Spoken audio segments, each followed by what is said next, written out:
Lucas, en el capítulo 1, hermano, por favor. Lucas, en el capítulo 1, vamos a leer del versículo 5. Bueno, ya leímos, creo que ya leímos gran parte. Pero vamos a leerlo nuevamente. Dice la palabra de Dios, hermano, de la siguiente manera. Hubo en los días de Herodes, rey de Judea, un sacerdote llamado Zacarías, de la clase de Abías. Dice, su mujer era de las hijas de Aarón y se llamaba Elizabeth. Ambos eran justos delante de Dios y andaban irreprensibles en todos los mandamientos y ordenanzas del Señor. Pero no tenían hijo, porque Elizabeth era estéril, y ambos eran ya de edad avanzada. Aconteció que, ejerciendo Zacarías el sacerdocio delante de Dios, según el orden de su clase, conforme a la costumbre del sacerdocio, le tocó en suerte ofrecer el incienso. Entrando en el santuario del Señor, y toda la multitud del pueblo estaba afuera orando a la hora del incienso. Y se le apareció un ángel del Señor, puesto en pie a la derecha del altar del incienso. Y se turbó Zacarías al verle, y le sobrecogió un temor. Pero el ángel le dijo: Zacarías, no temas, porque tu oración ha sido oída, y tu mujer Elizabeth te dará a luz un hijo. Llamarás su nombre Juan, y tendrás gozo y alegría, y muchos se regocijarán de su nacimiento, porque será grande delante de Dios. No beberá vino ni sidra, y será lleno del Espíritu Santo, aún desde el vientre de su madre. Versículo 16.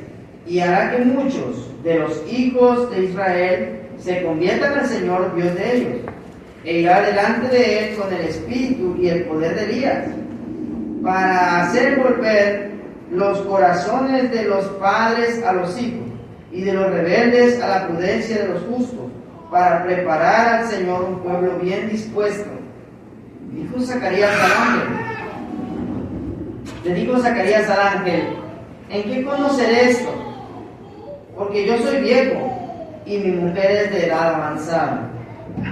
Respondiendo el ángel le dijo: yo soy Gabriel, que estoy delante de Dios, y he sido enviado a hablarte y darte estas buenas nuevas.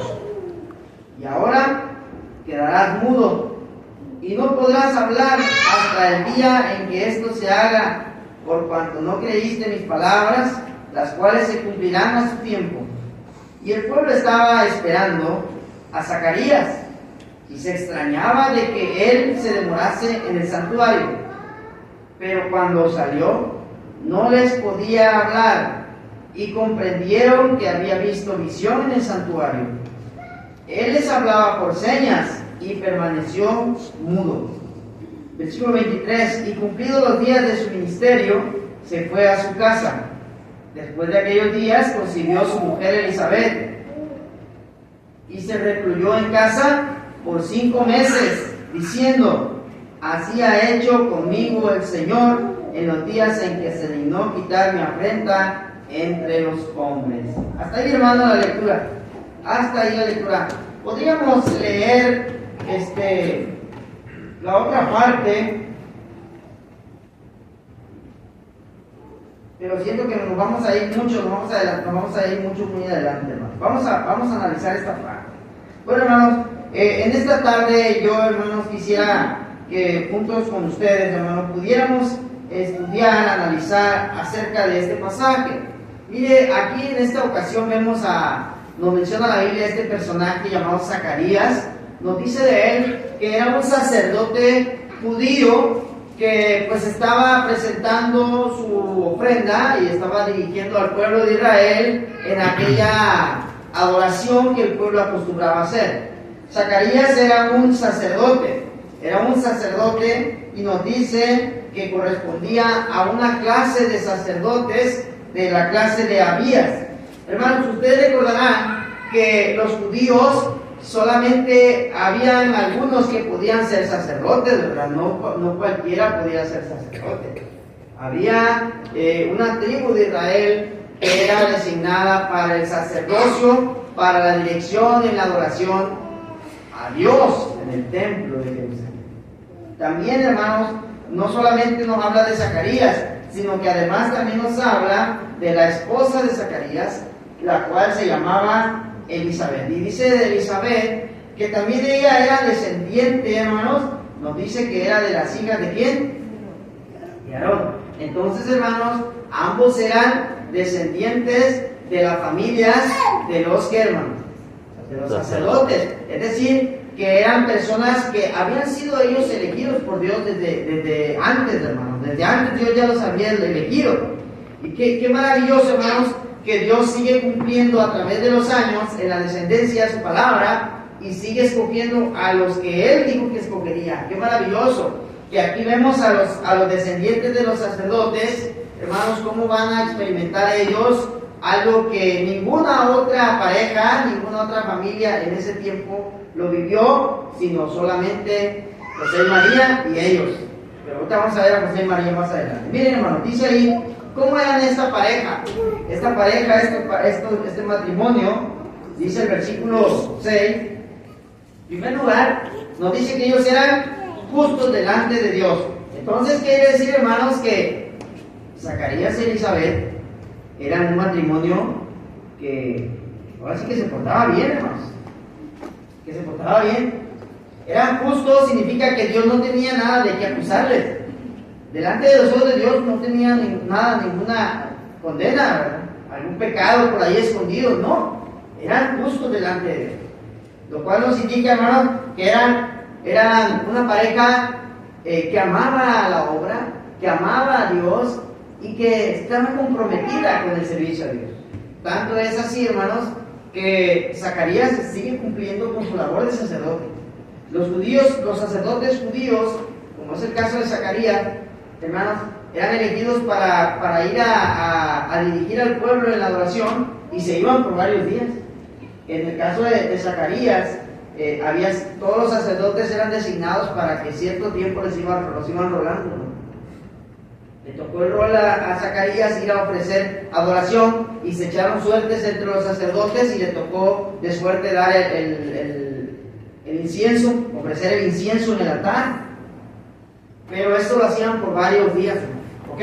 Entonces, eran una pareja, un matrimonio justo, hermano. ¿Qué más dice ahí? Andaban irreprensibles en todos los mandamientos y ordenanzas del Señor. O sea que entonces, ¿quién les podía reprochar algo, hermano? Ante los ojos de Dios y ante los ojos de la gente, esta pareja era irreprensible, hermano. Qué maravilloso, miren. Es difícil a veces cumplir, es muy difícil a veces cumplir las expectativas de Dios para muchas parejas, inclusive parejas cristianas.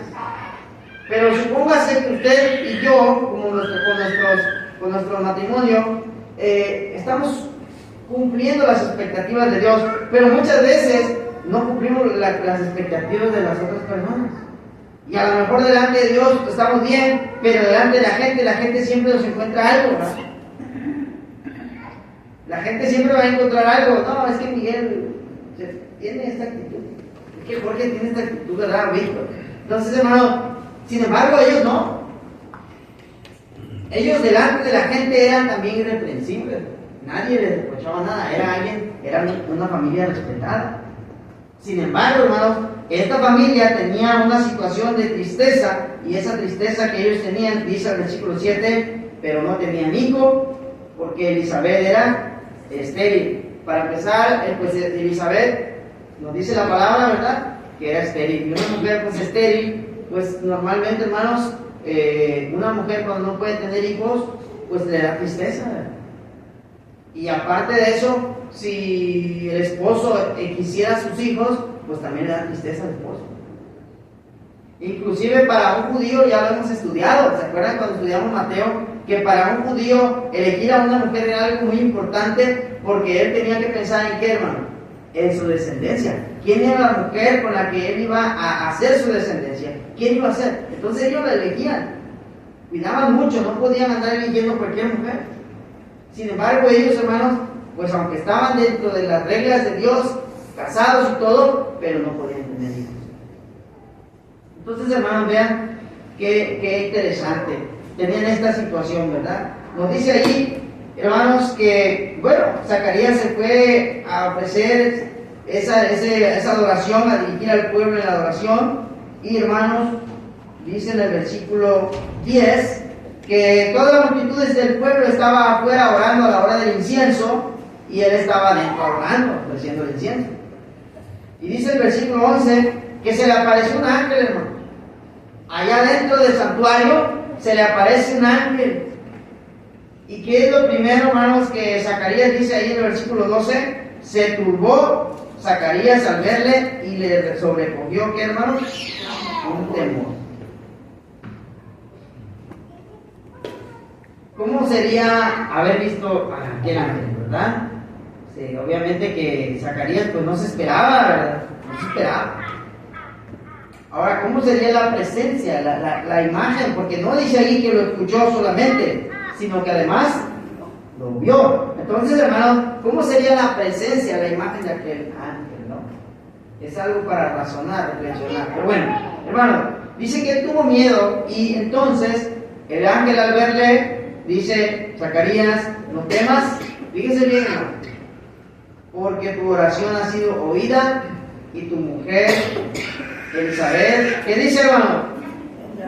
Te dará a luz un hijo y llamará su nombre Juan. Dos cosas le está diciendo el ángel que van a pasar. ¿Qué es lo que va a pasar? Primeramente, tu mujer te dará a luz un hijo. Eso pasará. Y lo segundo es que ese hijo que tu mujer va a dar a luz, tú lo llamarás Juan.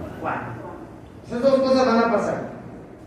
Está diciendo el ángel. Pero bueno, entonces, y le dice, verso 14, tendrás gozo y tendrás alegría, y muchos se regocijarán de su nacimiento porque será grande delante de Dios. Está hablando acerca de Juan el Bautista. Por eso, hermanos, que una vez que el ángel le dice todo lo que va a pasar y que al fin ellos van a tener el hijo que tanto han soñado, que van a tener ese hijo que tanto le han pedido a Dios. ¿Cuál es, hermanos? Le dice el ángel también qué va a pasar con ese bebé, con ese niño. Ese niño no va a ser un hijo que no te va a ser un hijo desobediente, un hijo que no te va a seguir tus pasos, sino que este hijo, le dice a Zacarías, este niño será un niño, pero va a ser alguien grande dentro del pueblo de Israel. Es una persona que cuando crezca, le dice, va a redimir a muchos de Israel. Va a hacer que todo el pueblo se arrepienta, va a hacer que el pueblo vuelva en sí. Inclusive le dice que irá con el poder y el espíritu y el poder del profeta Elías para hacer volver los corazones del pueblo judío, hermano. De manera que le está diciendo a Zacarías, tu hijo será un profeta. Tu hijo va a ser un profeta. Y no nada más eso le dice, ¿verdad? Le sigue diciendo otras cosas. Sin embargo, dice aquí, y le va a dar la profecía de que iba a prepararle el camino al Señor Jesucristo. Bueno, versículo 18 dice, dijo Zacarías al ángel, hermanos, verso 18, le dijo Zacarías al ángel, ¿en qué conoceré esto? En otras versiones dice, ¿cómo puedo estar seguro de esto? Y este es lo que quiero platicar con ustedes hoy. Hasta aquí en esta pregunta. ¿Cómo puedo estar seguro de esto?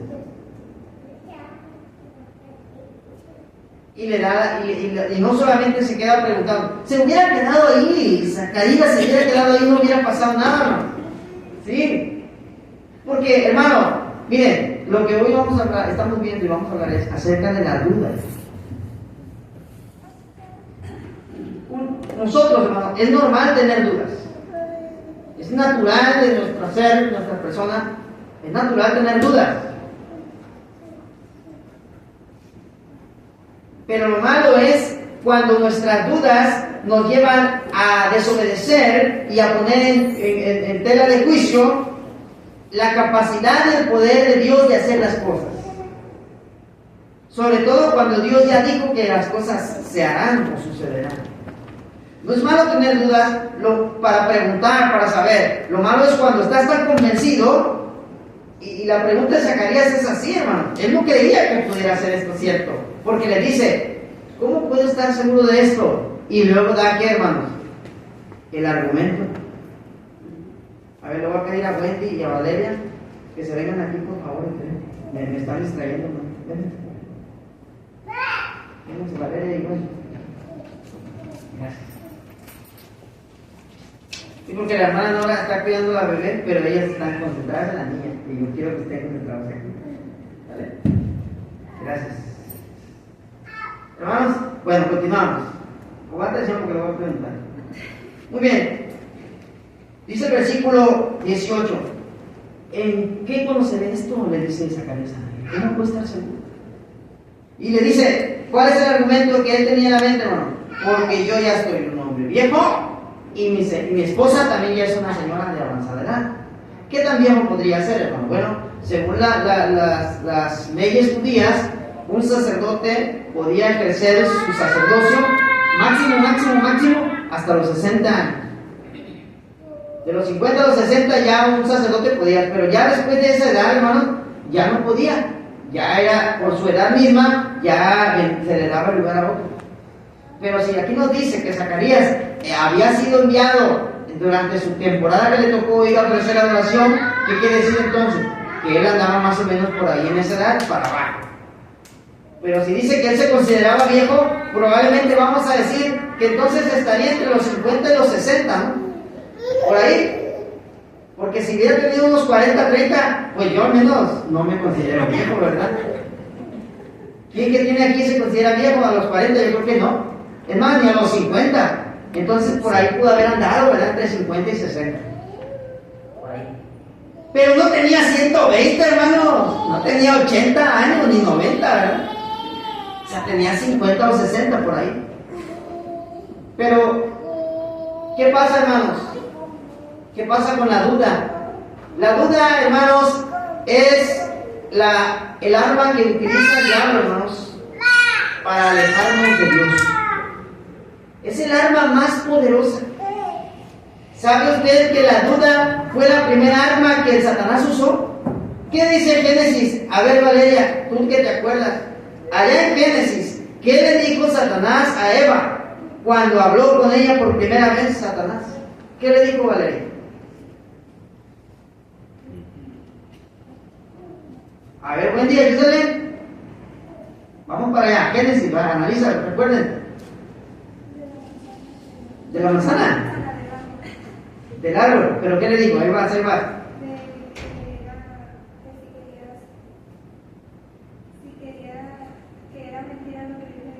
Bueno, a ver, entonces, ¿cómo fue, hermano? Ahí va, ahí te vas acercando, muy bien, gracias. Vamos, mira, fue así. Le dijo Satanás a Eva, cuando andaba Eva por ahí, le dijo, oye Eva, así que Dios os ha dicho que no pueden comer de todo árbol. ¿Le sembró qué, hermano? Una duda. ¿Y en base a qué le sembró la duda? En base a la orden que Dios ya les había dado. Dios les dijo, podrán comer de todo árbol, pero menos de este. Todos pueden comer, menos este, por favor. ¿Y qué dijo el diablo? A ver, vamos a sembrar la duda. Fue la primera arma que usó, hermano, la duda. Y le dice a Eva, no. Uno a veces, empieza bien, hermano.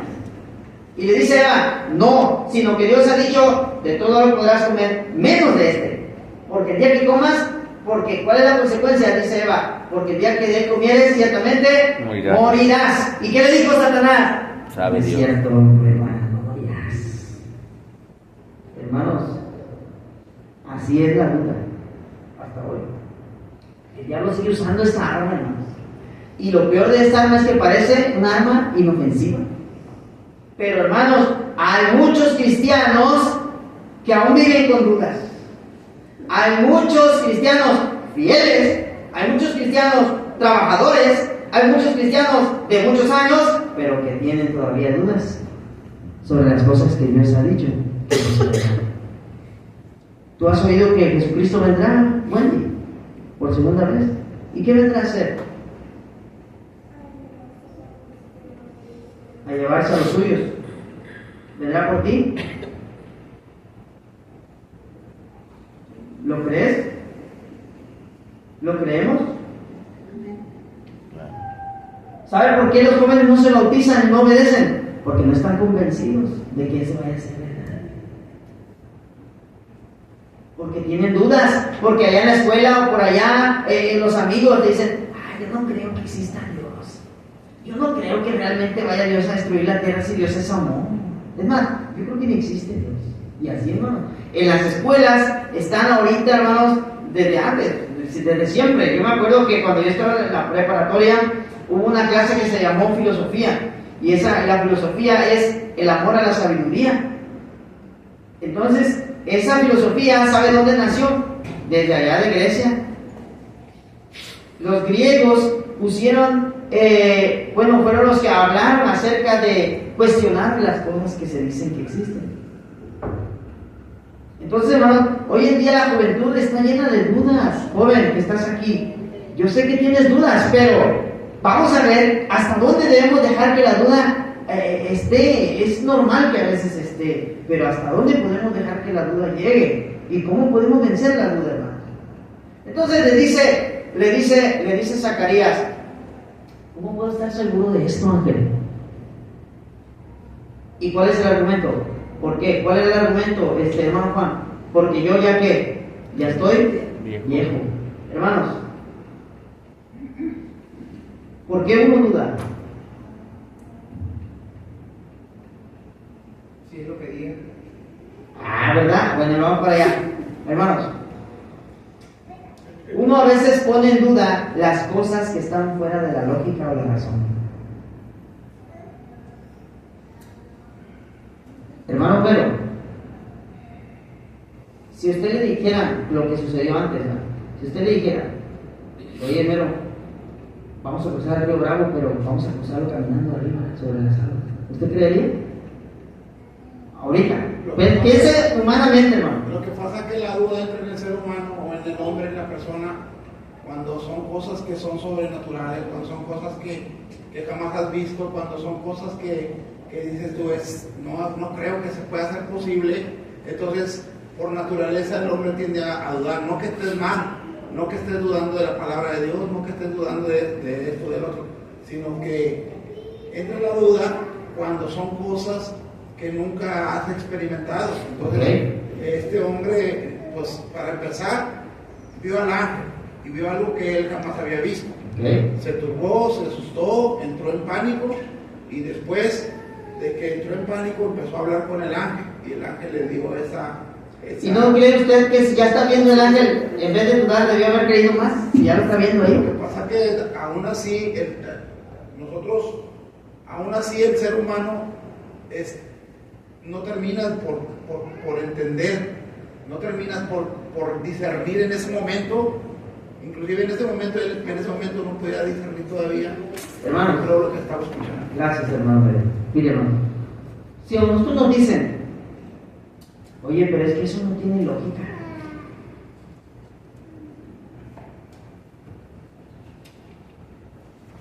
Y automáticamente, si no tiene lógica, no es verdad. Pero es que, ¿cómo es posible? No es posible. No es verdad. Los griegos dicen, los filósofos como Sócrates, Aristóteles, todos ellos dijeron que algo existe si lo puedo ver. Si no lo puedo ver, si no lo puedo palpar, no puedo comprobar que existe, por lo tanto no es verdad. Es una mentira. Y esas son filosofías, hermanos, humanas.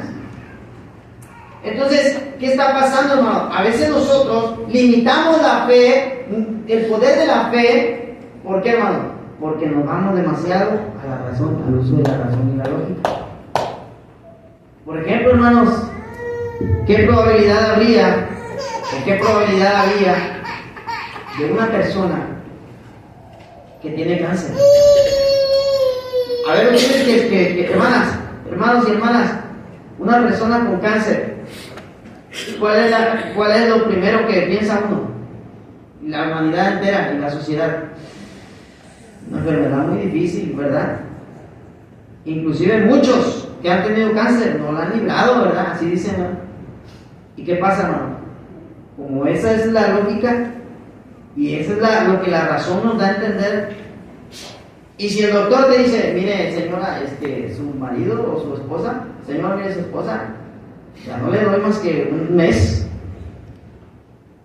¿Por qué? Porque mire, el análisis me dice que a un mes y el resultado me dice que ya anda muy enfermo.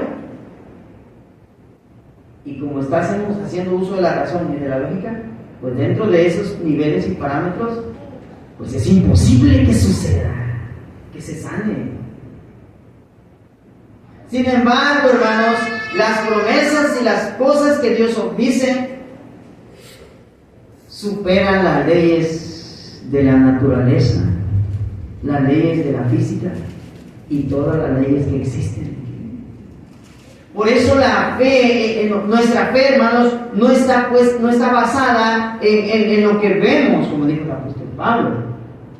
Nuestra fe está basada en lo que no vemos, en cosas increíbles que otros vieron y que han dicho que vieron y que dejaron escrito que vieron y que han sucedido a lo largo de la historia, y que todas esas cosas que dicen que ellos vieron son las que nosotros creemos.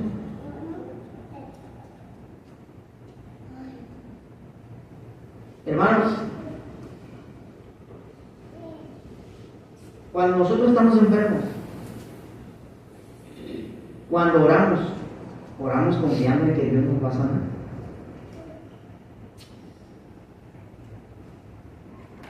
Amén. Hermano, a veces pensamos que la oración solamente es un anuncio más. No es así. Hermanos, la oración tiene poder y nosotros tenemos que orar con fe cuando vamos a pedir algo. Tenemos que creer que Dios lo puede. Podemos creer que Dios puede sanar cualquier enfermedad. Hoy día, claro que sí. Dios tiene el poder para hacerlo, aunque parezca imposible por la naturaleza, por la razón y por la lógica. Muy bien, entonces, este hombre, hermanos, la duda le hizo cuestionar la voluntad de Dios, la palabra de Dios. Ahora, la duda le llevó a un problema, hermanos, porque el hecho de dudar le llevó a una situación. Dice que después, cuando el ángel le dice, bueno, ya que me cuestionaste, ya que no creíste, le dice el ángel, por lo tanto, Zacarías, ¿qué le dijo? Quedarás mudo y no vas a poder hablar. ¿Hasta cuándo? Hasta que estas cosas sucedan. ¿Qué iban a suceder estas cosas? ¿Cuáles? El que su hijo iba a nacer, iba a tener un hijo, y el que le iba a poner Juan. Adelante. Hermano, es que aquí lo que tenemos que ver es el cuadro grande. Hay que ver, hay que enfocarnos, poner nuestra mente. ¿Entiendes? Está hablando de un sacerdote. Claro. Está hablando de Elizabeth de Flora. Dice que era justo delante de Dios. Claro. Todos los ordenanzas y mandamientos. O sea, ahí hay ganancia. Porque estás hablando de un sacerdote. Ajá. Ahora, que le presente delante. Sirva, es normal. Es normal, o sea, porque es algo como que no se ha visto, pero lo ves, lo alcanzas a ver. Es una sorpresa, ¿verdad? Okay. Ahora, yo siempre he dicho, con mis altas y mis bajas, ¿quiénes somos? ¿Dónde estamos y hacia dónde queremos llegar? Entonces, pero ellos lo vemos que están firmes. Ellos están firmes, como matrimonios están firmes. Y el ángel les da la promesa y les dice que van a tener un hijo. Ahora, a veces nosotros nos detenemos y hay que ver el cuadro total porque nos detenemos nomás en lo que tenemos en este momento, pero Dios está pensando en cada uno de nosotros más adelante. Claro. Porque el ángel le dice hasta el nombre que va a tener. Claro. ¿Sí? Y quién va a ser delante de Dios, va a ser algo grande, alguien grande que va a rescatar a su pueblo. Entonces, ¿qué es lo que quiero decir con esto? Que muchas veces nosotros nos limitamos y decimos, ay, pobre de Dios. Entonces, si no tenemos la confianza en nuestro Dios, si nosotros no confiamos, no es que no sepamos, porque somos sabios, no confiamos en Dios, que Dios tiene muchas cosas para nosotros, hermano, para todos los cristianos. ¿Sí? Más adelante, si nosotros nos detenemos, bueno, ¿cómo te ayuda Dios? Y tú no avanzas. Dios va a avanzar contigo cuando tú confíes en Él. Entonces, no debiéndole tanto, hay que poner toda la confianza en nuestro Dios. Toda la confianza, toda la certeza, toda la seguridad que pase lo que pase, venga lo que venga, primero yo. En cuanto a lo que tú decías, ¿verdad? Cuando oramos, claro que sí, amén a nuestro Dios. ¿Por qué? Porque solamente Él es el bueno, el doctor de los pobres. Es que, hermanos, el asunto está aquí, hermanos. Analicemos. ¿Quién le dijo el ángel? ¿Quién había estado pidiendo por el hijo? ¿Eh? Bueno, él dice, oí tu oración, y dentro de la oración estaba pidiendo de la vida. Ahora, no dice tu oración. ¿Qué dice? Dice, he oído la oración, No. La oración ha sido oída. Chequen. Dice, tu oración ha sido oída. Como cae en cabeza de Aarón. Ok. Entonces, hermano, ¿esto era algo que ellos anhelaban? ¿Lo pedían? Entonces, si lo pedían y lo habían estado pidiendo a Dios, en el momento en que pedían, ¿tenían fe? Sí, estaban confiando en Dios, plenamente. Ok. ¿Cuándo fue que dudaron? Eso es lo que quiero llegar. ¿Cuándo fue que dudaron? No, es que la Biblia también nos enseña de un ejemplo muy palpable también. Hermano, permítanme, antes de que se extiendan también ustedes, se va. Hermano, es que nosotros sí creemos y lo pedimos. El asunto es cuando Dios ya nos compromete a lo siguiente para que se haga realidad. Es ahí cuando nosotros ya dudamos. ¿Sí me entienden? Por ejemplo, ¿Dios tiene la capacidad para convertir a la colonia Alianza? ¿Para que todos obedezcan? ¿Será que Dios puede? Y lo podemos orar y Dios, si lo oramos con fe, ¿creen que Dios lo hará? Pero ¿qué esperará Dios después para que eso se haga realidad? Hermano, a veces, ¿sabes qué? Cuando ya entra en cuestión, porque ¿quién iba a ser? Juan no iba a ser engendrado por el Espíritu Santo, iba a ser engendrado por él y por su esposa. O sea, ¿qué tiene que ver que también ellos iban a tener que ver, ¿verdad? Porque después de que se cumplieron los días de su sacerdocio, se fue a su casa varios meses y estuvo con su mujer. El asunto es que uno a veces pide que Dios haga las cosas, pero que las haga por arte de magia, sin nosotros hacer lo que nos toca. Porque después él dijo, Señor, pues es que Ángel, pero es que yo ya estoy viejo, yo ya no puedo hacer eso, ¿ya? Posiblemente a mí su mujer no arreglaba. Sí, o sea, él estaba diciendo, ya estamos grandes, ya estamos viejos, nosotros ya no estamos para eso. Hermano, Dios puede hacer grandes cosas con nosotros, aunque a veces nosotros mismos ya no vimos por lo que Pero ese es el razonamiento humano. O sea, por el razonamiento humano es lo que pensamos. Exactamente, y esa es la idea, hermano, de este tema. La duda es natural, como lo dije al principio, va a venir a nuestra mente. La duda va a venir a nuestra mente, pero hasta qué punto uno le va a dar lugar a la duda. ¿Ok? A ver, nomás no se me entienda mucho. Y es que también fíjense que Zacarías está pidiendo, y es ilógico porque le está pidiéndole a Dios un hijo. El ángel le dice que le ha escuchado la oración, que Dios lo van a dar, y ahora él dice, estoy viejo, entonces ¿en qué momento lo está pidiendo? Entonces eso nos enseña a nosotros, hermanos, que muchas veces podemos tener fe, podemos ser, él era sacerdote, podemos ser cristianos muy cumplidos, podemos ser cristianos muy comprometidos, como lo decía al principio, podemos ser predicadores o podemos ser evangelistas, podemos ser lo que usted guste y mande en la iglesia. Pero no pongamos en duda el poder que Dios tiene para hacer las cosas a través de nosotros y a través de los hermanos. Ya, ese es el asunto que ponemos en duda eso, hermano. Entonces dice allí, el ángel quedará mudo, ¿verdad? Quedará mudo y ya no hablarás. ¿Y sucede esto también? Sí, se cumplió. Hermano, ¿cuáles son las consecuencias de la duda, hermano? Ahí vamos para allá. ¿Cuáles son las consecuencias de la duda? Bueno, nos impide, hermano. Nos impide predicar, nos impide hablar de la duda. Hermano, dice la palabra, ¿verdad? ¿Quién les, cómo creerán si no hay quien que les predique? Pero nosotros, ¿cómo vamos a predicar si nosotros mismos todavía tenemos duda? Hay muchos hermanos, hermanas, que todavía están dudando.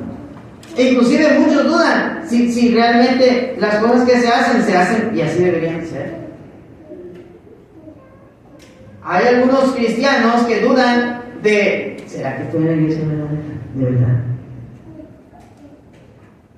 ¿Será que realmente a Dios no le podemos cantar con instrumentos? ¿Será? ¿Será que realmente no podemos aplaudir? ¿Será malo? ¿Sí me entienden, hermano? Dudas, un montón de dudas. Entonces, hermanos, las dudas nos impiden hablar la palabra con convencimiento, nos callan. Las dudas, hermano, ¿qué pasó con Zacarías, siendo un sacerdote? Él pudo haber salido de aquel lugar brincando de alegría y empezando a decir, ¿qué cree? Voy a tener un hijo. Pero ¿qué pasó? No lo pudo hacer. ¿Por qué? Porque dudó en algún momento. Y no dudaba siempre, es decir, no era un incrédulo. No era un incrédulo, no era un escéptico, si era un creyente, pero en algún momento dudó. Ese es el problema, que nosotros no debemos dudar ni un solo momento, hermanos. Esa es la enseñanza, ni un solo momento. Entonces, la duda le impidió, hermano, que él pudiera hablar. Ahora, después de que él no puede hablar, tuvo que esperarse todo el mes todos los meses del embarazo, seguramente. Imagínense, mudo, queriendo hablar, queriéndole hablar a su mujer, queriendo hacer con los vecinos, con sus familiares, hermano, mudo. Y en otra traducción, y pareciera que indicara que era como sordomudo. Pero no me atrevo a ir más allá, ¿verdad? Porque ahí dice nada más mudo. Ahora, llegó el tiempo, hermanos, del nacimiento del bebé, lo cual no leímos. Y cuando el bebé nace, a los 8 días lo circuncidaban. Entonces llegaron los familiares de ellos y dijeron, vamos a circuncidar al niño. Y entonces le dicen, a ver, ¿cómo le van a poner? A ver, niño Zacarías. Y dice la mujer Elizabeth, dice, él no se va a llamar Zacarías, se va a llamar Juan. Y todos los familiares voltean a ver a Zacarías y le dicen, ¿cómo? Pero si no tiene ningún familiar que se llame Juan, ¿de dónde sacas ese nombre? Bueno, como su papá. Entonces, Elizabeth sí creyó al ángel y está viviendo la experiencia. Ahora ella no puede cambiar lo que el ángel también ha dicho. ¿Cuál es la segunda orden? Le llamarás su nombre, le llamarán Juan. Entonces, ahora Zacarías, ahora sí está viendo, está creyendo. Ahora, ¿qué tiene que hacer Zacarías? Le preguntan, a ver, ¿cómo se va a llamar el niño? Y entonces Zacarías pide una tablilla, como una tabla, como si fuera una tablilla, una tabla para escribir. Y escribe ahí y dice, el niño se llamará Juan. Confirma y está creyendo y está obedeciendo a lo que el ángel le dijo. Es en ese momento, hermano, cuando uno obedece y cree, cuando Dios le quita ese castigo, digámoslo así, de no poder hablar. ¿Y qué empieza a hacer? Ahora sí, Zacarías, ¿qué empieza a hacer, hermano? Empieza a predicar, a profetizar. Qué maravilloso, hermano, qué maravilloso. Entonces la duda, hermano, no nos va a dejar avanzar. La duda, según la escritura, hermanos, dice ahí también, en la escritura, por ejemplo, ahí en Santiago, en el capítulo 1, versículo 5, dice Santiago, si alguno de ustedes tiene falta de conocimiento, pídala a Dios, el cual les da a todos abundantemente y sin reproche, y le será dada. Pero pida con fe, no dudando nada. ¿Por qué? Porque el que duda es semejante a la onda del mar, que es arrastrada por el viento y echada de una parte a otra. No piensen, pues, quien tal haga, que recibirá cosa alguna, dice del Señor, porque el hombre de doble ánimo es inconstante en todos sus caminos. Hermanos, dice que la duda también nos impide, hermanos, poder recibir lo que anhelamos muchas veces. La duda también nos impide, hermanos, que acercarnos a Dios y que Dios nos atienda, hermanos, porque estamos dudando. Dice Hebreos capítulo 11, versículo 6, que es necesario porque dice, sin fe es imposible agradar a Dios.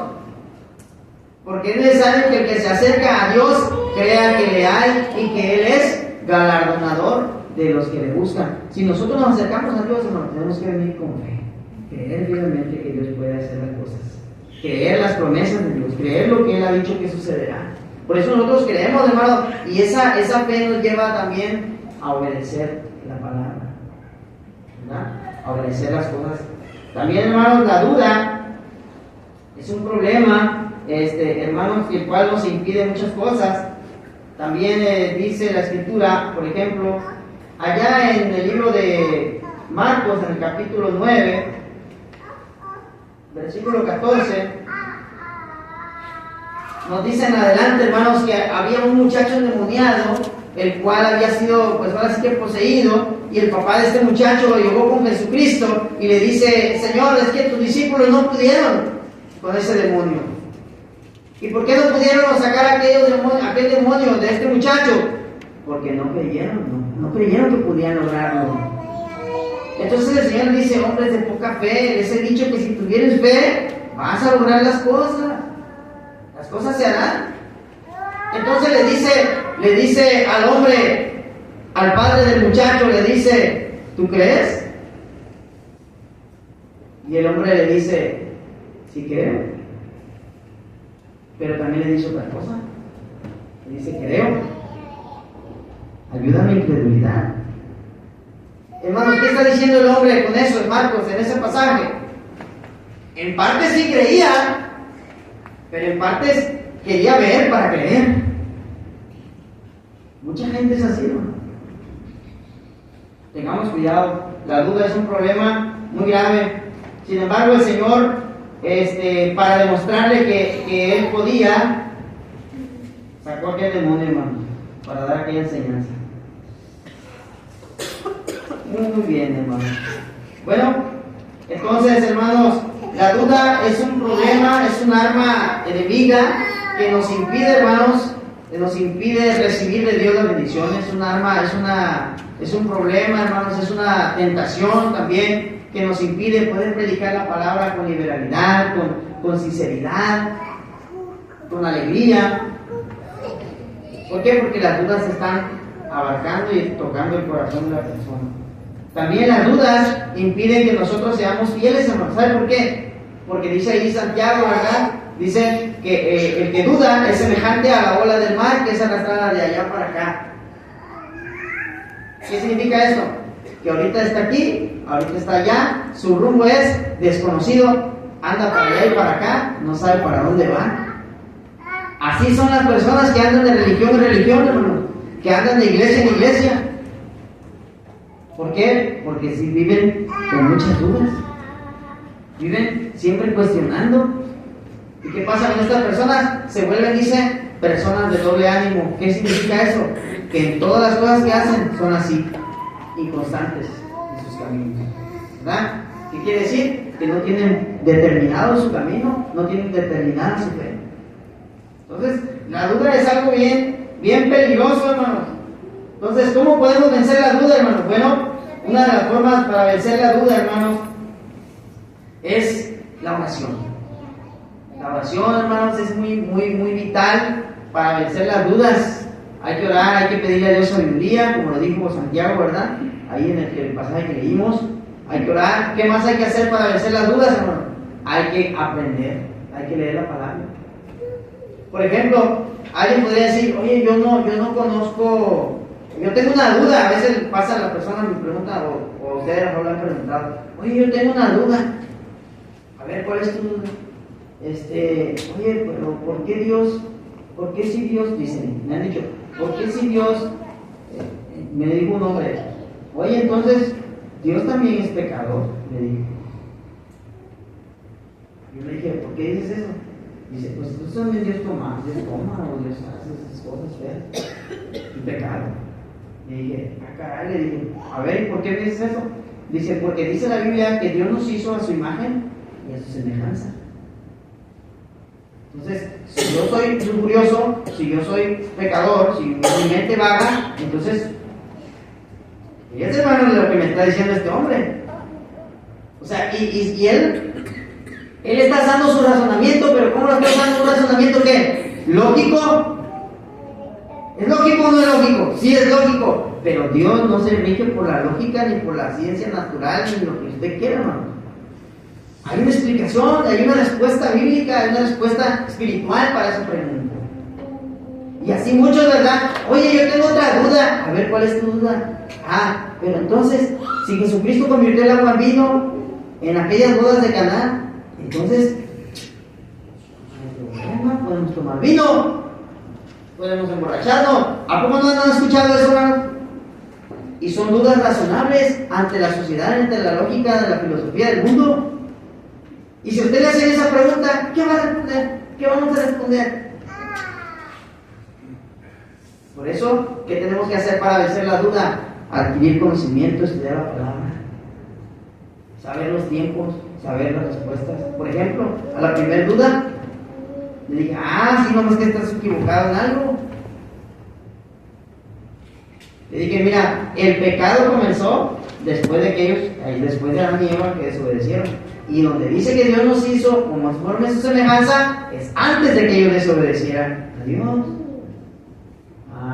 Entonces, ¿qué quiere decir esto? Bueno, que el hombre era santo, sin pecado, porque dice que hasta andaban desnudos y no se les daba vergüenza, porque en su mente y en sus ojos no había pecado, estaban conforme a la imagen de Dios. Sin embargo, cuando probaron de aquel fruto que Dios prohibió, entonces fueron abiertos sus ojos y entonces se dieron cuenta que estaban desnudos. ¿Qué significa eso?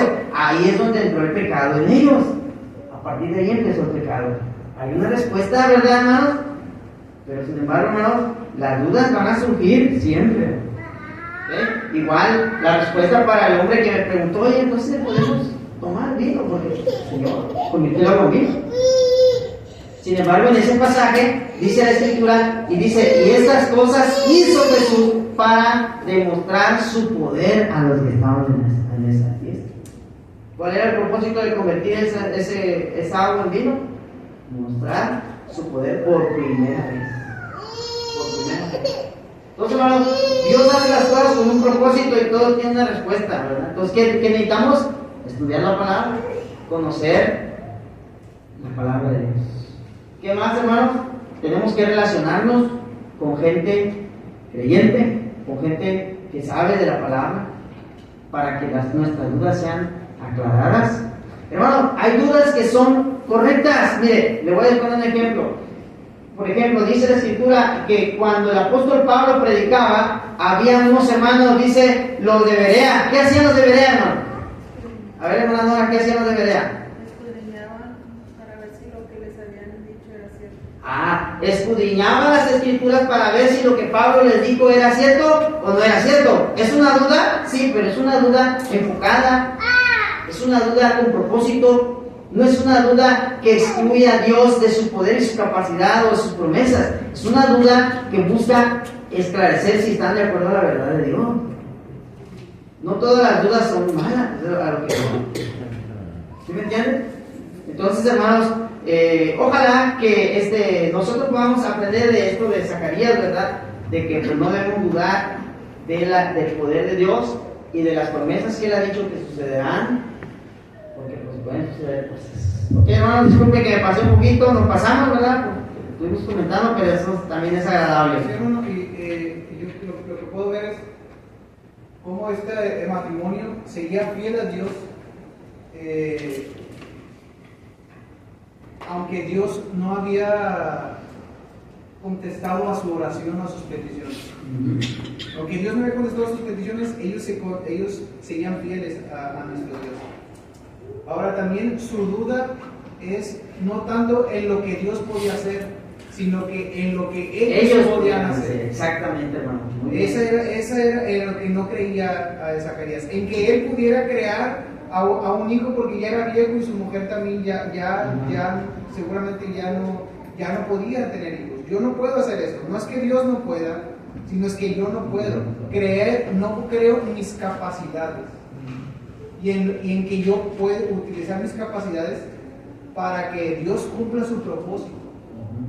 Dios nos ha dado muchos dones, muchas cosas que yo puedo realizar, pero como yo no creo que yo lo pueda hacer, yo puedo tener años en la iglesia, pero creo que no voy a ser un buen predicador, entonces no predico. No creo que pueda evangelizar y no evangelizo. No creo yo que pueda cantar, dirigir a la iglesia y no tomo clases. Dudo de mis capacidades para que los propósitos de Dios se cumplan. Entonces ahí es donde nos limitamos. Donde dejamos de hablar, de decir, porque podemos quedarnos mudos en lo que yo no creo. O amarrar mis pies para no realizar ciertas tareas que van a ayudar al propósito divino de Dios. Mis manos, mis ojos, mi mente, mis oídos. Pues a veces lo que no creo es me limito a mí mismo en no creer que yo puedo predicar, Claro. que yo puedo cantar, que yo puedo enseñar, que yo puedo dar clase a los niños, a los adolescentes, a los jóvenes. Entonces dudo de las capacidades Mira, mías. Y entonces es ahí donde me limito y no cumplo con los propósitos de Dios. así es. Si pudiéramos ponerle ejemplos a nuestra vida actual como iglesia, digan, podemos mencionar un montón de cosas que podríamos hacer, hermanos. Cosas grandes. ¿Por qué ya no hemos tenido en la mente el establecer otra congregación? ¿Hace cuánto que se estableció la de reservas? Por allá en 2006, ¿no? 2008, por ahí. No me recuerdo. Hermano, y hasta ahí llegamos y ya se hizo eso y ya no podemos más. O sea, a veces siento que nos limitamos de capacidad, de nuestra capacidad. ¿Verdad? Entonces, si pudiéramos ponerle más ejemplos, yo sé que ustedes tienen más ejemplos, ¿no? Pero ya el tiempo ya no nos da. La próxima semana vamos a ver las bendiciones de la fe, las bendiciones de la obediencia, y lo vamos a ver en el ejemplo de María. María no puso en duda nada. María solo dijo, heme aquí. Vamos a ver eso la siguiente semana. Que Dios les bendiga. Bendiciones, hermano.